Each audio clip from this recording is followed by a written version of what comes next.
자, 이 그림을 얼핏 딱 보면 그래, 이온화 에너지까지는 그래 내가 그냥 멀리서 보면 주기적인 경향성이 보였어. 근데 얘의 경우에는 웬만해선 잘 안 보이죠. 여러분이 정말 마음을 활짝 열고 봐야 얘들은 주기적인 경향성이 보여요. 자, 특히나 이 부분 한번 봐요. 리튬에서부터 플루오린, 그다음 나트륨에서부터 염수, 얘네들 한번 보세요. 되게 예외적인 부분이 되게 많죠. 근데 어찌됐건 리튬에서부터 플루오린 쪽으로 이렇게 감에 따라서 전자 친화도가 커지는 경향성은 보여요. 그죠? 나름.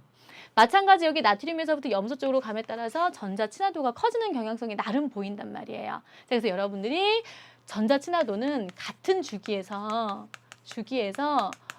번호가 커짐에 따라서 전자 친화도는 커지는 경향성이 있대. 라고 여러분들이 일반적인 경향성을 알아두시고요.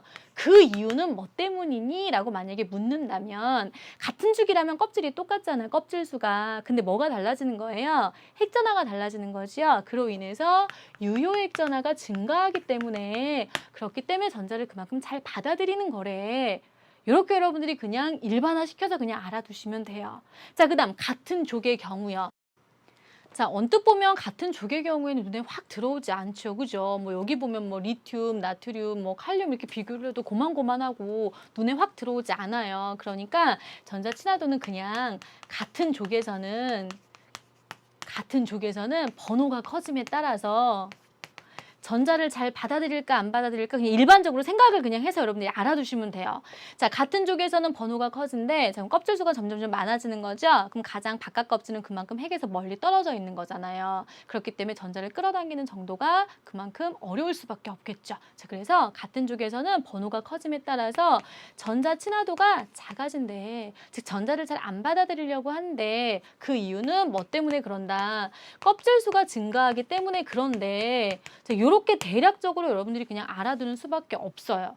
전자 친화도는 보시면 우리가 주기적인 경향성 이렇게 배우기는 하지만 예외로 나타나는 부분들이 너무너무 많기 때문에 전자 친화도 가지고서 어떤 원소들을 지칭해서 전자 친화도를 물어보지는 않아요.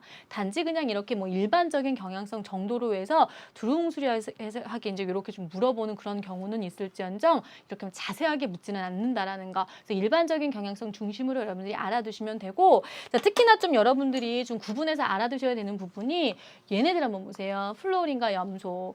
자, 같은 주기에서는 번호가 커짐에 따라서 전자 친화도가 커진다. 그죠? 그다음 같은 쪽에서는 이제 뭐 이런 경향성을 보이는데 플루오린과 염소는 같은 주기예요, 같은 족이에요. 얘들은 같은 족이죠.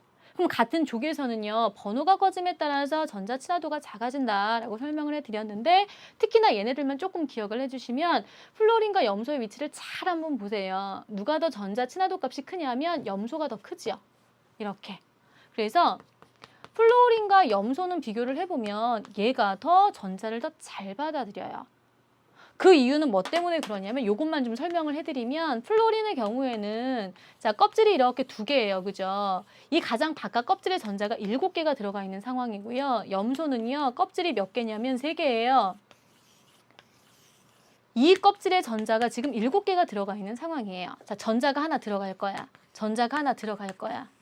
얘가 하나 들어감으로 인해서 전자들 사이의 거리가 너무 가까워지면서 반발이 커져 버리겠죠. 그래서 얘네들 입장에서는 전자를 그다지 하지만 여기의 경우는요. 7개가 지금 들어있는 공간이 상당히 넓어요. 그래서 얘가 들어오더라도 거리 그다지 크게 영향받지 않아요. 그렇기 때문에 상대적으로 여기보다 전자를 더 잘 받아들일 수가 있는 거예요.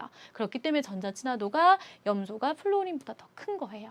선생님이 왜 이 얘기를 굳이 해주냐면 특히나 그 전기 음성도하고 전자 친화도를 많이 헷갈려요, 친구들이. 전자 친화도는 전자 하나를 받아들이는 정도를 말하는 거고요. 전기 음성도는 전자쌍을 당기는 정도. 선생님이 지난 시간에 전기 음성도 정리해드린 거 가만히 한번 생각해보면 플루오린과 염소 중에 누가 전기 음성도가 더 커요? 그치, 플루오린이 전기 음성도가 더 커요. 근데 전자 친화도를 비교를 해보면 누가 더 커요? 지금 염소가 더 큰 거 보이시죠? 자, 그래서 전기 음성도하고 전자 친화도는 분명히 다르니까 여러분들이 좀 구분해서 알아두시면 좋을 것 같아요.